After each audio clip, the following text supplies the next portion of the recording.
A graça e a paz do Senhor Jesus, estamos no último mês do ano. E como você bem sabe, em algumas semanas estaremos celebrando o Natal. Sim, é verdade, Jesus não nasceu em dezembro. Aliás, algumas pessoas gastam muito tempo tentando comprovar isso, e isso não é necessário, porque realmente ele não nasceu em dezembro. A verdade é que nós não temos absoluta certeza de quando ele nasceu. Provavelmente em algum período, por volta do mês de outubro, talvez setembro.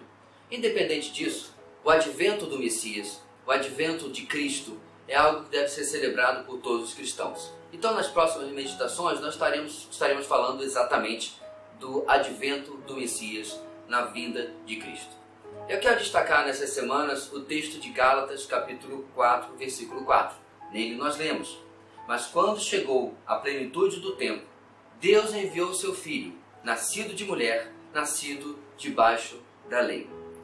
O Natal, o advento do Messias, foi um evento planejado e programado por Deus por milênios para que acontecesse. Vamos começar, portanto, a nossa caminhada no começo, no Jardim do Éden.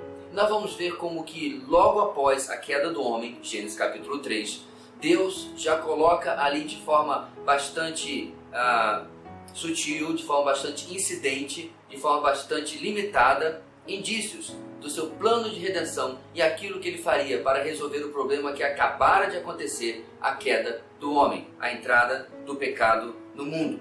No verso 15 do capítulo 3, nós lemos: porém inimizade entre você e a mulher, entre a sua descendência e o descendente dela.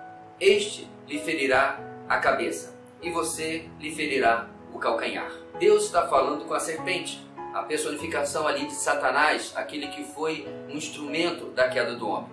E Deus fala para Satanás que haveria de vir um descendente da mulher, o descendente da mulher, uma pessoa específica, que seria usado para esmagar a obra da qual ele havia participado, a queda do homem, a entrada do pecado no mundo. Perceba novamente, ele não está falando da descendência inteira da mulher, mas ele se refere a um indivíduo, e este é o Messias, o Senhor Jesus. Ele é, portanto, logo no início, o Salvador prometido para reverter, para mudar aquela situação na qual o homem havia se colocado. O texto continua, e mais adiante no versículo 21, nós lemos o seguinte: o Senhor Deus fez roupas de pele e com elas vestiu Adão e sua mulher. Eles haviam estado fugindo da presença de Deus quando, após o pecado, perceberam que estavam nus. O texto anterior vai dizer que eles fizeram para si roupas feitas de folhas de vegetal. Mas agora, uma vez que Deus já os confrontou, já deu inclusive algumas sentenças do que aconteceria por causa do pecado, o próprio Deus, não mais o homem, não mais a religião de folhas feita pelo homem, mas agora a religação feita pelo próprio Deus, se exemplifica, se simboliza nas peles dos animais que ele usa para fazer roupas para o primeiro casal. É importante salientarmos que é claro que os animais que foram usados morreram, derramaram seu sangue para que essas roupas pudessem ser feitas. E esse derramamento de sangue é Deus estabelecendo um princípio que ele usaria durante toda a história de redenção. Esse princípio fica claro em Hebreus capítulo 9, versículo 22. Na parte B nós lemos: sem derramamento de sangue não há perdão, ou em outra tradução, não há remissão de pecados. Em Hebreus também nós aprendemos que, porém, o sangue de animais era apenas um sinal, uma sombra, um símbolo da verdadeira redenção que viria para remir o homem. O sangue de Cristo seria o sacrifício definitivo e não o sangue de animais. Portanto, queridos, desde o começo há uma expectativa natalina, se eu assim posso dizer, porque o Natal é a chegada daquele que seria o descendente da mulher e aquele que traria o sacrifício que de uma vez por todas resolveria o problema do homem. Assim como diz João Batista quando enxerga Jesus vindo à sua direção à beira do Rio Jordão: eis o Cordeiro de Deus que tira o pecado do mundo. O Natal cumpre a promessa, cumpre a profecia de Gênesis 3, por séculos aguardada, agora concretizada no pequeno bebê ali em Belém. Quais são algumas aplicações que nós podemos fazer relacionadas ao Natal diante daquilo que nós aprendemos hoje na Palavra de Deus? Em primeiro lugar, como não amarmos um Deus que não precisava ter feito nada, mas desde os primeiros momentos da nossa queda, porque nós caímos em Adão e com Adão. Desde os primeiros momentos, Ele já se engaja na nossa salvação.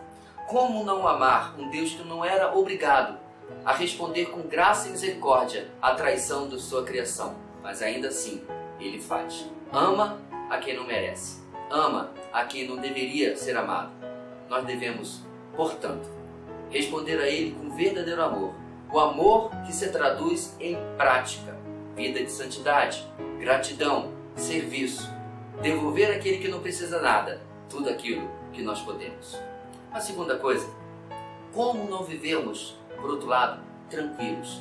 Quando nós temos um Deus, quando estamos debaixo dos cuidados de um Deus que tem tudo sob controle na sua soberana mão. Um Deus que escreve a história, que determina a história, não reage a ela, não é vítima e nem resulta daquilo que ela faz. Um Deus que determina os eventos históricos para que aconteçam, para que surjam como Ele havia planejado, para o nosso bem, para a sua glória, mas também para nos salvar.